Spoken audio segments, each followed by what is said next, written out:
As much as life has changed over the last year, you're still pretty busy, so consider convenient COVID-19 testing from Quest. Get the same tests hospitals use without a doctor visit. Simply order online, select from drive-through or at-home options, and get results sent securely to your phone or computer. It's a great fit for your busy life.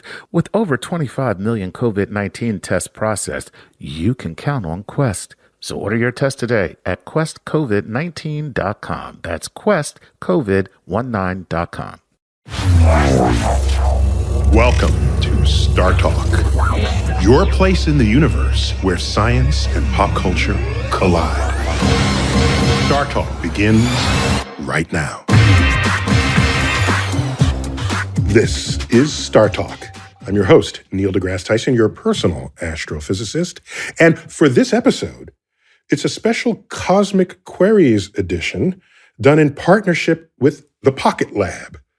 These are people who have deep interest and access to the world's science teachers, and they conducted a seminar, a virtual seminar over Zoom, where 11,000 teachers showed up.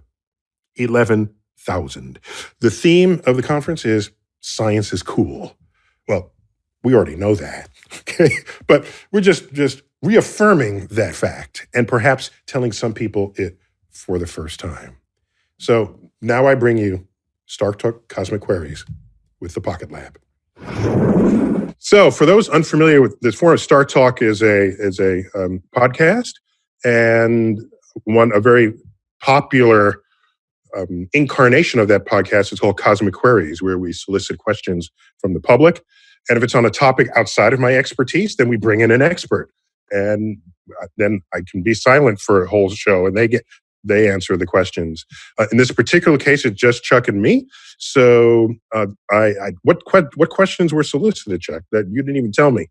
You're going to have to be the expert for everything here now. Okay. So guess what? If I don't know the an pressure answer, is on you, my brother. If I don't know an answer, I'll just say I don't know. Next question. See, that's the difference between the two of us. When I don't know an answer, I give an answer anyway. All right. So PocketLab actually solicited cues from all across their social channels. And I have just a couple pages of them here. We got over 1,000, and I think I only have like maybe 20 because of time. We'll just talk fast. And then I think we might do... I'll do something very quickly, and then we'll actually get some from the chat room as well. So why don't we just jump into this? And let's just say Clint Holderby says this.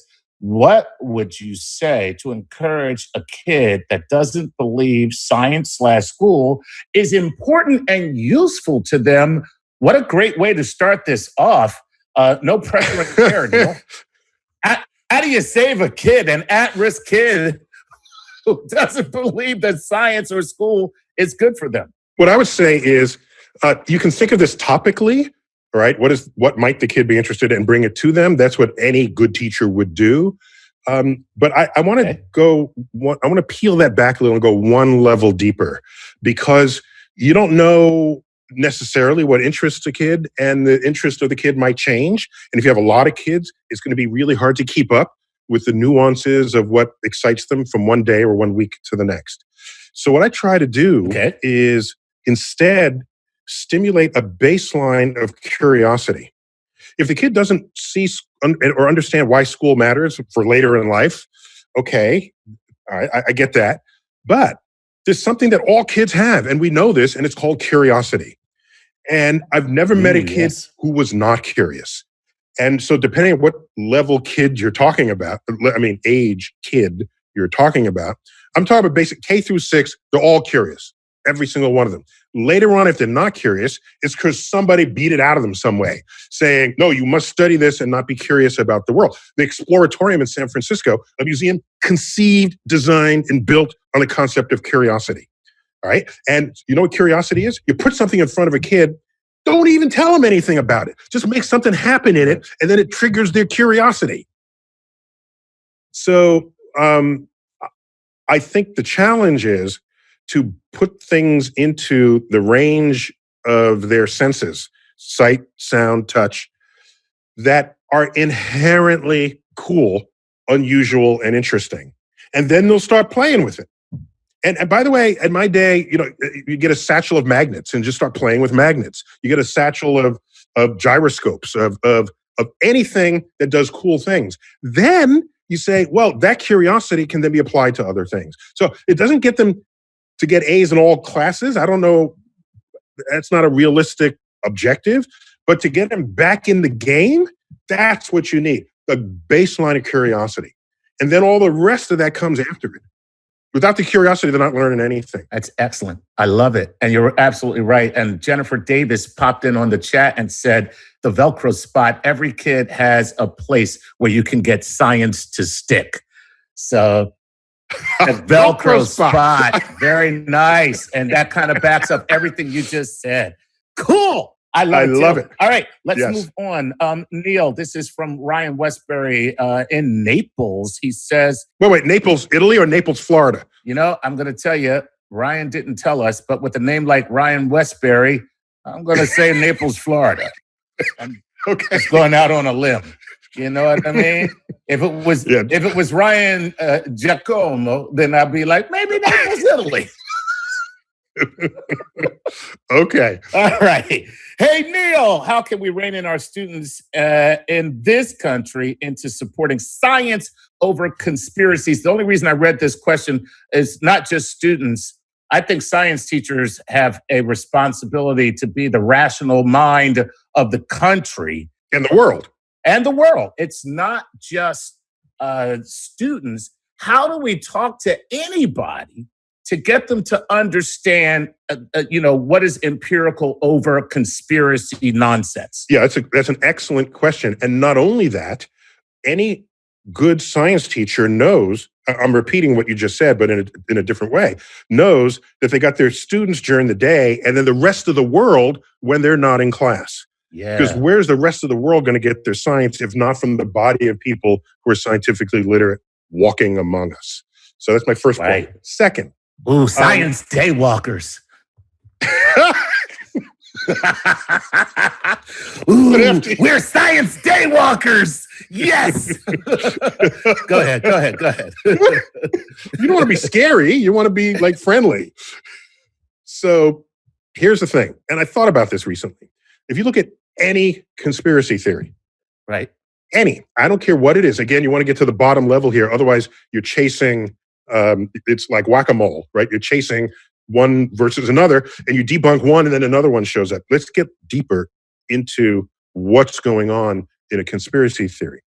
What they all have in common, which conspiracy theorists are not even typically actively aware of, is that they will pose an argument, and in order to get from one part of their argument to another, because there's a gap in the actual data, they invoke a conspiracy. So the conspiracy is to enable them to believe something that they want to believe, even in the absence of evidence. So they'll cite all this other stuff as evidence, but then to arrive at their conclusion, they have to cross a gap. They all have gaps. Right. Okay? And so just find the gap and say, I'm not going there with you. Why do you care so much about evidence over here and evidence over here? Now where there's no evidence, you invoke a conspiracy for which you have no evidence at all.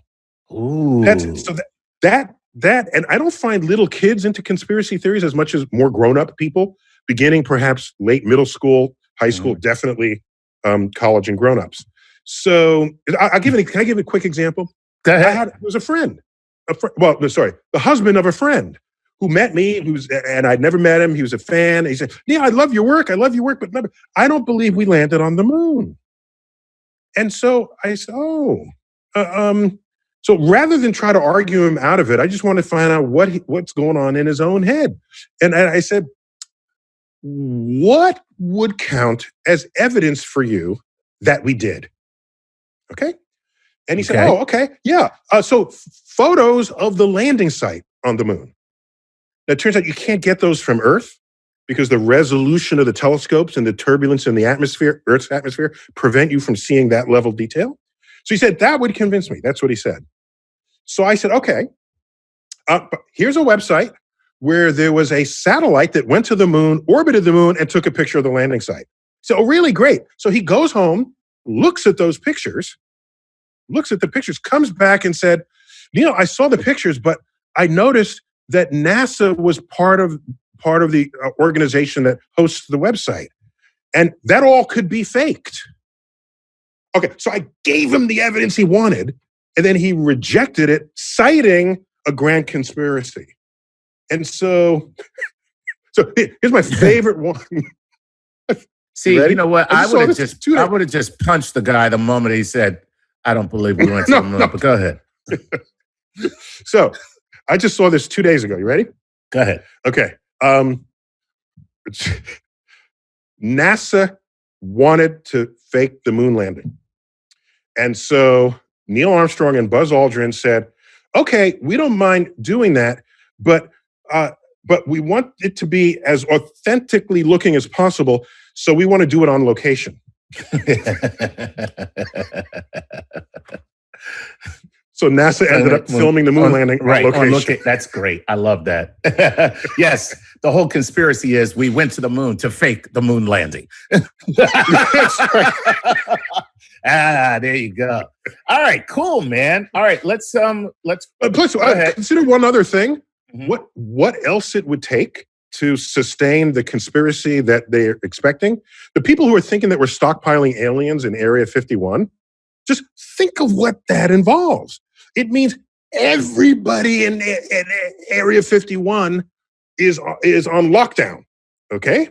Right. And no one is sneaking a photo we got photos of all kinds. 1 billion photos are uplifted to the internet every day. You don't think somebody's going to sneak a photo of aliens walking at a coffee on their coffee break from Area 51? Right. So the point is, some conspiracy theorists I have found to be unchangeable because they want to believe what they want to believe. And in a free country, you got to allow that. You just don't put people like that in charge of things, because they're not open to evidence counter to what they want to be true. All I can say to that, Neil, is too late. Too late. Okay, here we go. I love this question from, this is Lisa DeWispeler. Oh, damn it. Lisa D. Hey, Lisa D. All right. She says, we all need motivation right now. Can you put today's situation into the cosmic perspective? Ooh. So, we're facing a crap load of challenges right now. Where does the cosmic perspective fit into all of this? By the way, cosmic perspective is not always uplifting. What it always is, oh my gosh, I never thought about it that way. That's kind of cool. Or that's kind of... All right, Neil, don't Pluto the cosmic perspective right now. What? Is that a verb now, to Pluto? Yes. To demote? When it comes to you, don't Pluto. So go ahead. Just to be clear, since we have school teachers on the line, back when Pluto got demoted and I was like public enemy number one for my role in that, right. I can't begin to tell you how much hate mail I got from elementary school children, but organized by their science teachers. And you know who you are out there. The science teacher put the cover letter. All right. Right. Exactly. It's a first grader. Dear Dr. Tyson, I am absolutely crestfallen by your recent proclamation. Signed Timmy, first grade. Okay. Timmy. So here's the thing. We're here on Earth finding ways in any given year, at any given time, we on Earth, human beings, are finding ways to tribalize and have conflict, be it skin color, what line in the sand divides one country or region from another. It could be who you worship, what your cultural habits are. We find reasons to choose sides and fight. Okay. The cosmic perspective here is the virus doesn't give a rat's ass about any of the other things we fight about. All right. The virus is indiscriminate. And that's exactly what an alien invader would be. An alien invader would see humans and then say, we're going to attack all humans, just as has been retold in many a science fiction story. So for me, the cosmic perspective here is that the virus, though it be of this earth, is invading us in the way aliens would. And so this is a practice run. Do we have our act together? Can we drop our swords and guns? Can we drop our political differences around the world and get together and coordinate a plan of attack to save us all here on Earth? It's a practice run. And whatever mistakes we're making, let's make a note of that so that the next time this happens, either by another virus, more likely, or aliens, less likely, the fact is we will know how to work together. And so for me, it's a shot across our bow. Wow. That's my cosmic perspective. Wow. By the way, Go ahead. It's also a lesson for climate change. Yes. Why? Because if you pollute the water here, the water molecules keep going around the world. If you pollute the air here, the air molecules go around the world. As Carl Sagan famously said, water and air molecules don't carry passports. They don't have to go through passport control. They will spread around the globe. We are on this one ecosystem called Earth. And biology teachers know that, and they need to say it even louder and get other science teachers to say it in their science class. And this one ecosystem requires a coherent plan to stop what could ultimately destroy civilization as we know it and as we have come to build it. So that's that. I'm sorry, I'm just spilling all out here, okay. But that's how I feel about it. That's good. And what I take away from that is we are doomed. Okay. Fantastic. Have a nice day. And have a nice day.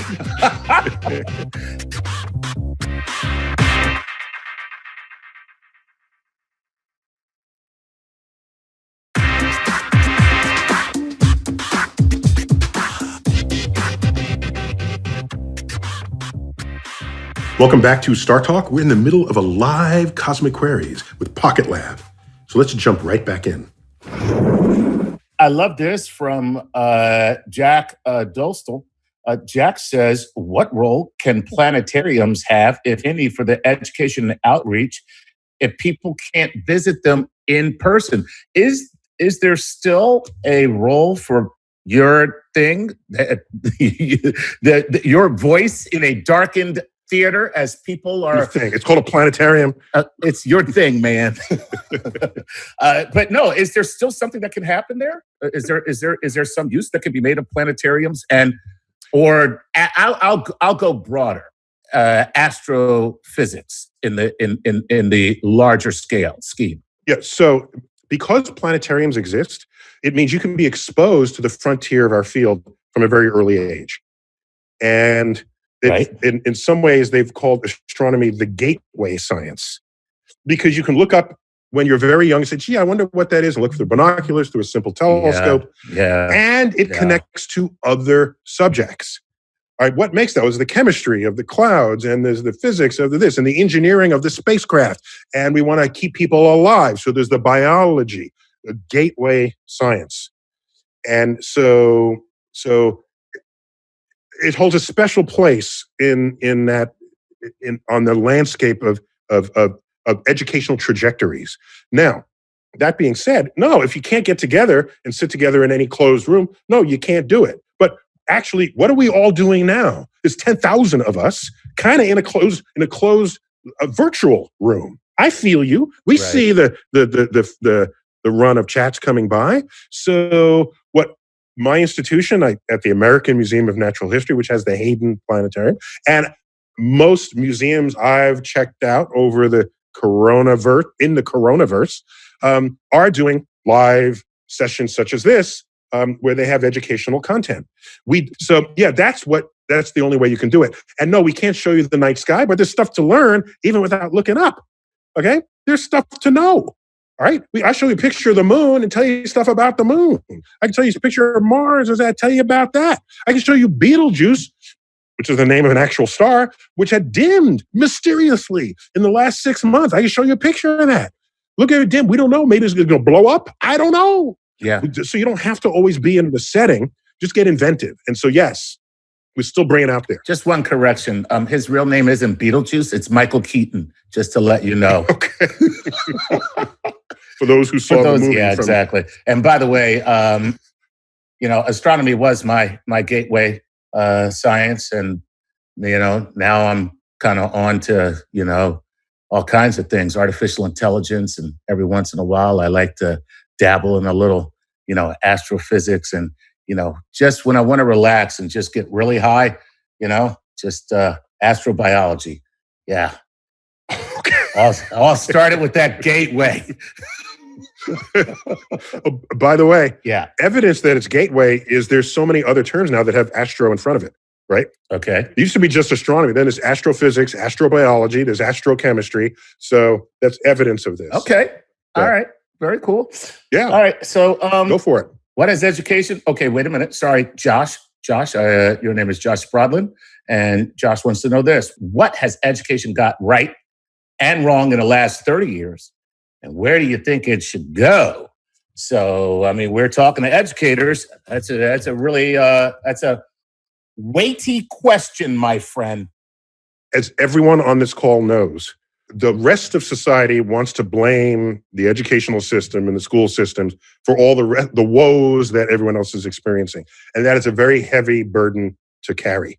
Okay? Teachers are underpaid, overworked. They're at this critical point in the intellectual growth and enlightenment of they who will inherit what the rest of us are destroying out there. So all I can say is that my cursory review of all of this tells me that science too often is taught as a pile of information.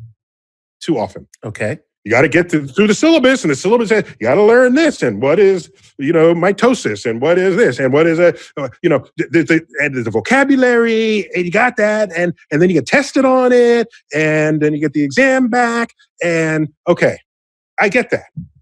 You need to know a body of knowledge.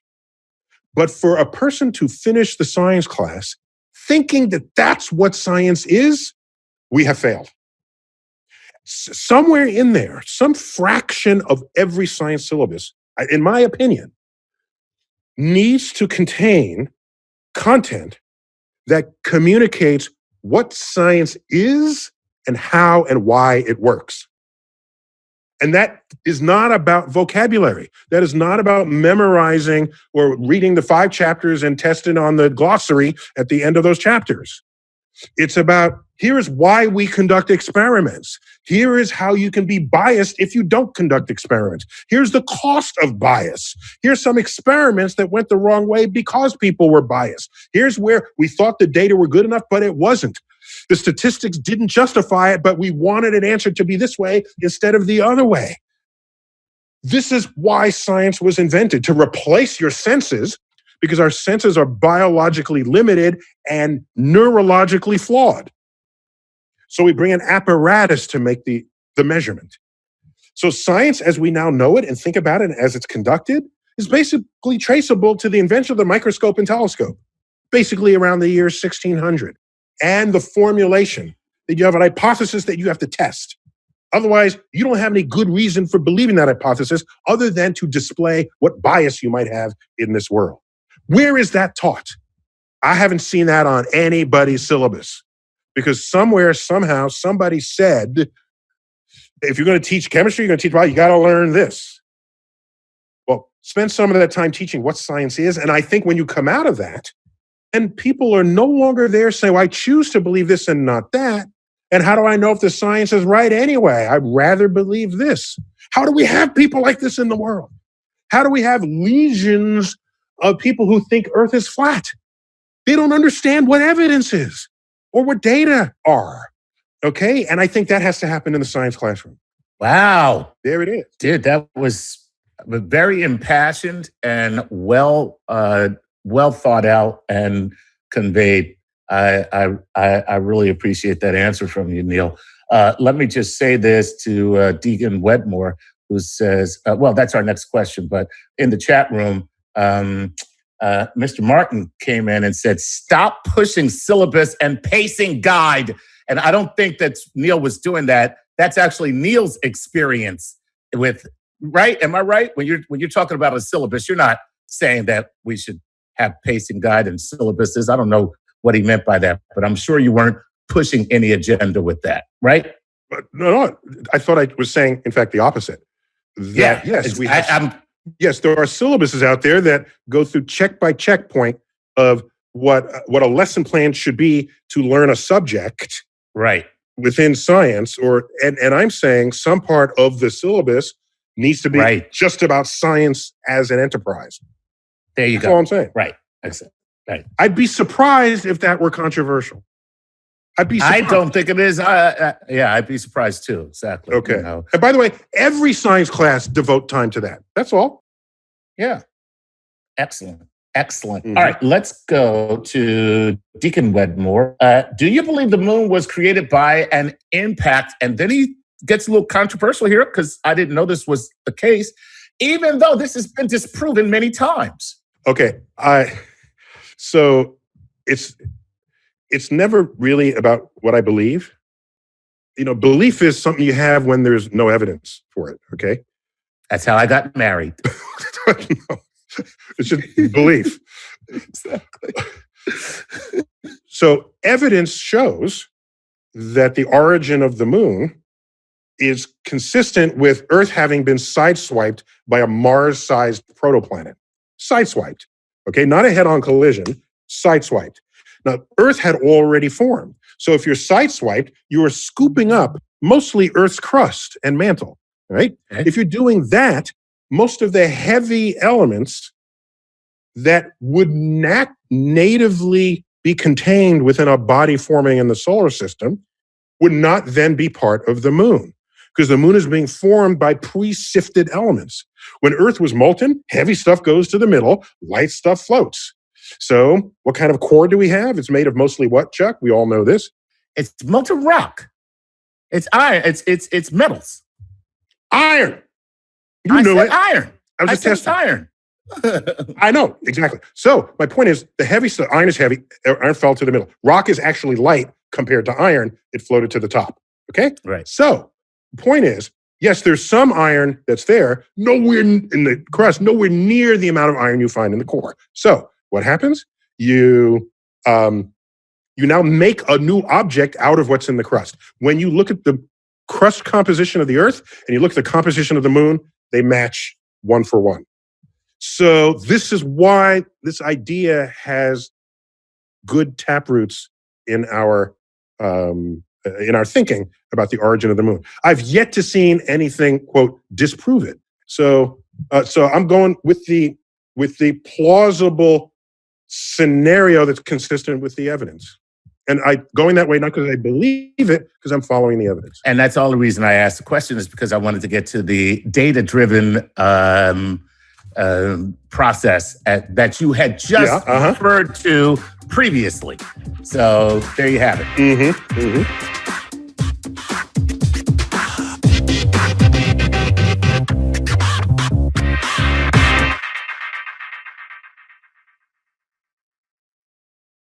Hey, we'd like to give a Patreon shout out to the following Patreon patrons: Sonia Luffler and Christopher Lee Knappmiller. Guys, thank you so much for your support of Star Talk and helping us make our way across the cosmos.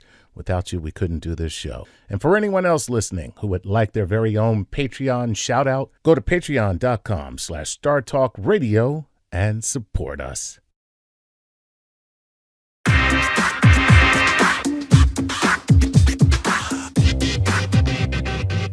We're back on Star Talk, and we're in the middle of a live Cosmic Queries with PocketLab. And for this next and final segment, we're bringing on Dave Baker, one of the founders of PocketLab, to bring questions directly from that live audience. So, Chuck, we're gonna transition over to Q&A with the audience. Oh, really? Okay, great. I think that's time. I think we should do that. So Yeah. should we bring in maybe Dave? Because Yeah, Dave. Where's Dave? Hey, Dave. There he there's goes. Dave Baker. I am here. Yeah. So, Dave, who do you have live asking questions? We have a ton of questions. But hey, first question for you, Chuck. Yeah. Do you ever find a question that just stumps Neil? I just got to know. I got to be honest. We've been doing this it'll be 11 years soon. And if it's so far out of his purview where he just goes, hey man, I don't know anything about that. That's happened just maybe twice. But for the most part, and I don't say this because Neil is just sitting right here. He gets enough praise and accolades without me having to say anything about him. But in the almost 11 years that we have worked together, I have found him to be the most intellectually curious person I have ever encountered in my life. And he wants to know everything. His secret wish, which he's never told me, but I know this is his secret wish. If he could know all there is to know, he would so gladly have that over anything. If he could just know all there is to know, he would have that over anything. And we've never had that conversation. And if he tells you that's not how he feels, then he needs to see a psychologist because he's lying to himself. Because in the years that I've known him, that's what I know him to be. So he knows more about anything and most things than most people will ever know because he wants to know everything. So. Okay, now I'd like to put some nuance on that, but it occurred to me, we only introduced him as Dave Baker, who's co-founder. Dave Baker, your proper intro, co-founder of PocketLab? That's right. PocketLab, very cool. Very cool. I've been to your website. I just want to hang out there. Hey, we'll send you one. Actually, you should check it out. It's a lot of fun. Yeah, definitely. So just to put some nuance on that answer, if I don't know an answer to something, I'd like studying a lot of things and learning. I might know an aspect of what the question is, even if I don't have the direct answer. Then I'll say, I don't know the answer to that, but here's what I do know about that. And then I share that. So that can happen, maybe as many as a third of the times, Chuck. So it sounds like I'm just know the answer, but I'm answering something else that I happen to know more about. That's all. That's all that's going on there. So you've been tricking me all this time, is what you're saying. You've been tricking me all this time.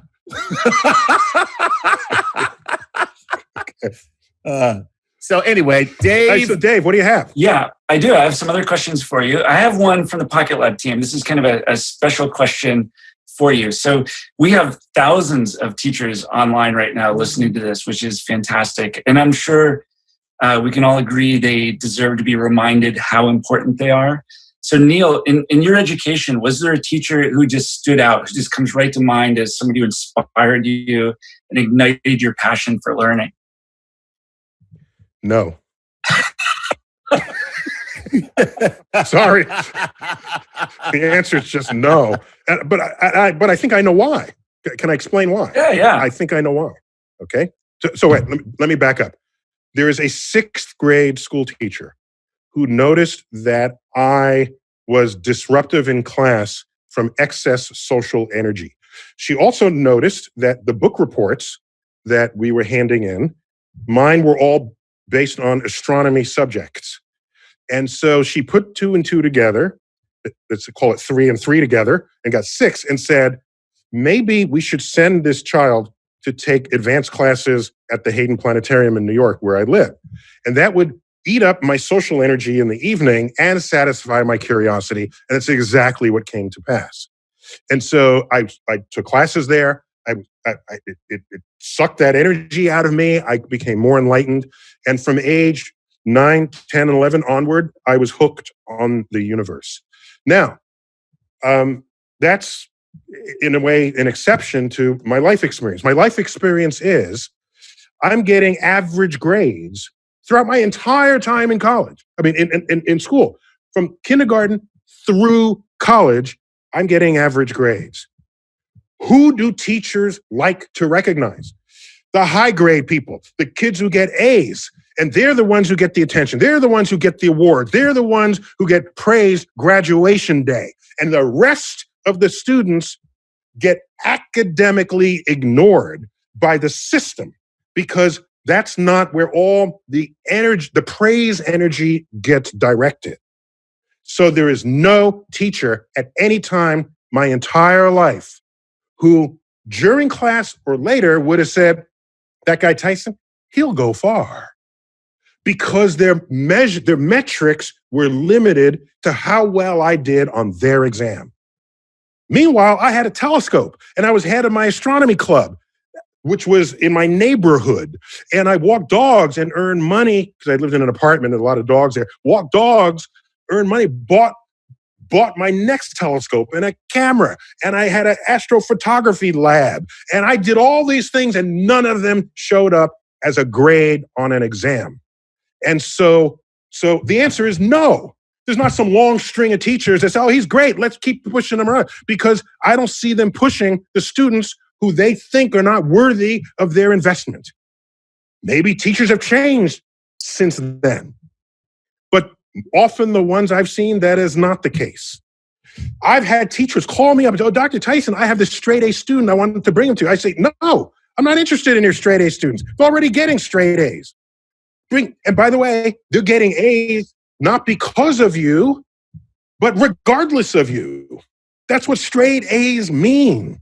It doesn't matter how good a teacher you are, that student is still getting A's. Therefore, you don't matter to them.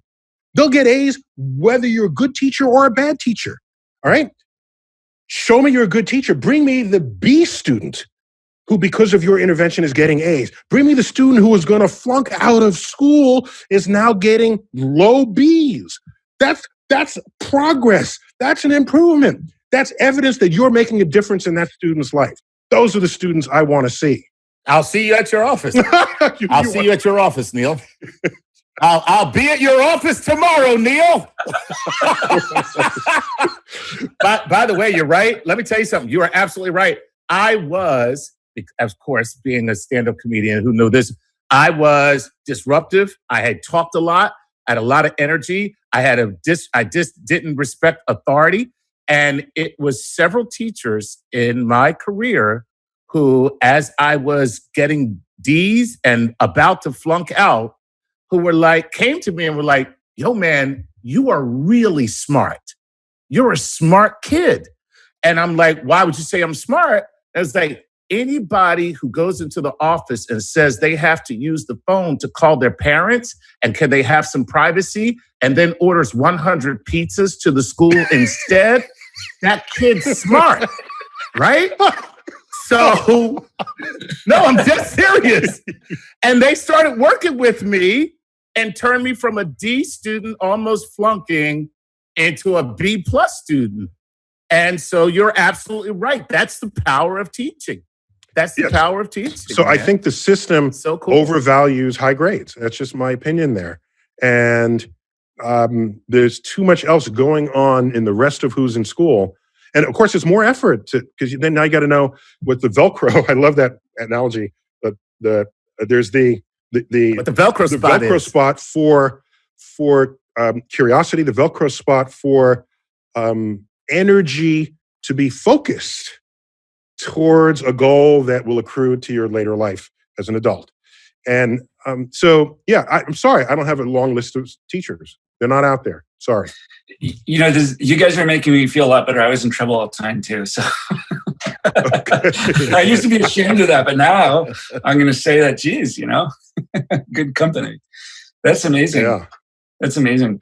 So, it's interesting though, because you both said the same thing, that there's a teacher who noticed that there was untapped potential. I don't know if that's the way to say it. Unfocused. Unfocused. Yeah. Mm-hmm. Unfocused.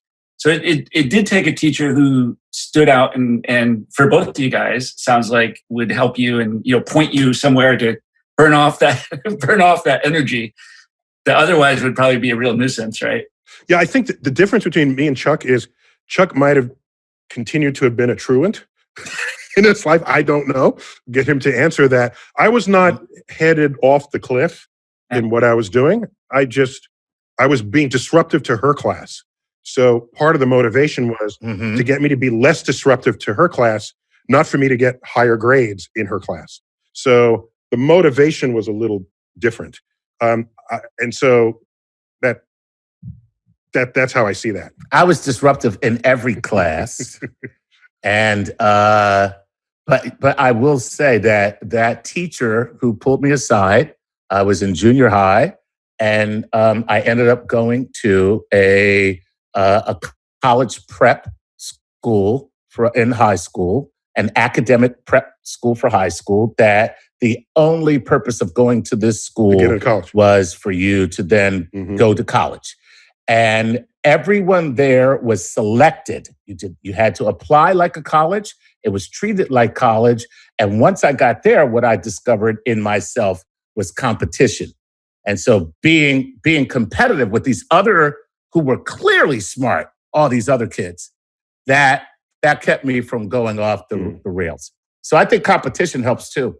You know, pitting kids against one another. My whole high school was kids being pitted against one another. That was it was a thunderdome of learning. Age match.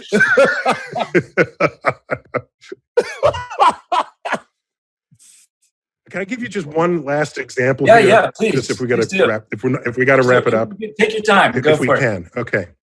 Yeah. Okay, you ready for this? Okay. So I said I get average grades in everything.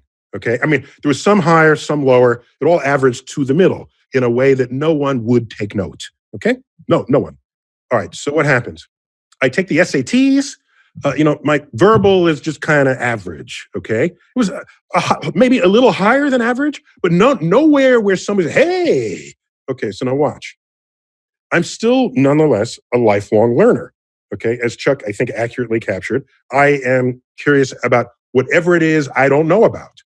Okay, I don't care what it is. I don't care if you collect garbage from the streets. Okay, I will have questions for you because when I pass garbage trucks, I wonder things. Okay, in fact, when I was a kid, it was like, where does all the garbage go? Because I've never seen a garbage truck emptying. So is there a black hole in there? I had sort of basic sort of kid questions about the garbage truck. Okay. So only you would come up with an interdimensional garbage truck. That would be the best garbage truck. We just need a door. Only Neil deGrasse Tyson comes up with an interdimensional garbage truck where you just dump garbage. It's just a door. In. You open the door, put garbage through, close the door, and you look on the other side. There's nothing there. It went into the fourth dimension. And there's nothing there. Okay. So, Neil, I totally agree with you with the lifelong learning, but you know what? You have a gift to keep this stuff in your head. The more I put in, it comes out the other end. Oh, no. It's you're putting the wrong stuff in your head. I'm selective about what I remember because I remember the coolest stuff that I learned. And that's much easier to remember cool stuff than just the full syllabus. Okay? All right. So now here, let me finish the story. So, go ahead. I get out of college, I go into graduate school, and I start writing for a magazine. It had a question and answer column called Merlin. And so I wrote a question and answer column called Merlin. And I like reading good writing, and I like trying to emulate that. And so I worked on it. And then eventually, enough of these Q&As came together and became my very first book. It was called Merlin's Tour of the Universe. Okay? And then I said, well, this writing is kind of interesting. It's hard to do it well. If you can just write a Wikipedia article if you wanted to, an encyclopedia. But if you want to write in an interesting way, that takes effort. So I kept looking. I read better and better writing so I could get better and better. And this just kept going long after school. Then I wrote an essay for Natural History magazine. I wrote that for 10 years. Okay. And so collected 100 of these, and then I put it together as a book, and that became another book. And so what happens? I get a letter in the mail from the Educational Testing Service. Oh, who are they? The purveyors of the SAT. Okay? And in it, and this is how much of a grip they have on it. It says like, they're going to revoke my SAT scores. It's just, I'm a grown man opening this envelope, and I'm feeling like, oh my gosh, what happened? Did I mark it wrong 20 years ago? And in that letter, it says, Dear Dr. Tyson, we were reading one of your essays recently, and we want to use it as an exemplar essay in the next verbal SAT that we are composing right now. Will you give permission for this? Now, I didn't know whether to kiss him or to burn the letter. But what I do know is, for me to come out of the system with a score on their exam that no one will notice and no one will promote, no one will say, hey, you'll go far. I keep learning. Then I write something that they now want to put in their exam. Something's wrong here in the assessments. I'm sorry, I'm screaming. You got me all riled up here. Something is missing in the portfolio of what we invoke to assess the promise and performance of students, period. And what would happen later? I'd write a book that would become an international bestseller. That's the one called Astrophysics for People in a Hurry. Internationally, okay? Now, if you got perfect scores on your verbal SAT, maybe you also can write books. I don't know. All I know is that I didn't get the perfect scores, and I landed on the New York Times bestseller list at number 1. So something is wrong there, okay? Something is wrong. And I don't know how many students got lost in the system because they didn't have enough teachers paying attention to what they could do in ways not measured by what score they got on the exam they just gave, where they had to memorize glossary terms. Well, I have the title for your next book. It's called When 960 Equals Number 1. Is that what you're saying? So, Dave, that's you got me all riled up here. I tell you what, I'm watching the chat, and you're getting there's about 500 amens that went past, and yeses, amens. And heck yes, and all kinds of expletive yes. Yeah. My favorite just comes by and somebody's just going, preach, preach. Yeah. That's actually I think what they're reacting to. I think you struck a nerve. It is really, there is a lot of truth to that. And there's clearly a lot of people who agree when to eliminate standardized tests is pretty good. Hey guys, we could do this all day. This is fantastic. Let's do this again is all I can say. This was a lot of fun. I bet the teachers here would love to hear you again. So thank you very much, Dr. Neil deGrasse Tyson and Mr. Chuck Nice. You are fantastic. And Star Talk. And we'll see you again, I hope. And goodbye, world of science teachers. Yes. And thank you, science teachers. I mean, you are the intellectual lifeblood of the globe. So thank you. Of civilization itself. Absolutely. Well, that about does it. Thanks for tuning in to this special edition of Star Talk Cosmic Queries in collaboration with PocketLab. I want to thank all the PocketLab folks for organizing this and bringing 11,000 science teachers together from 120 countries for this special event. As always, until next time, I bid you to keep looking up.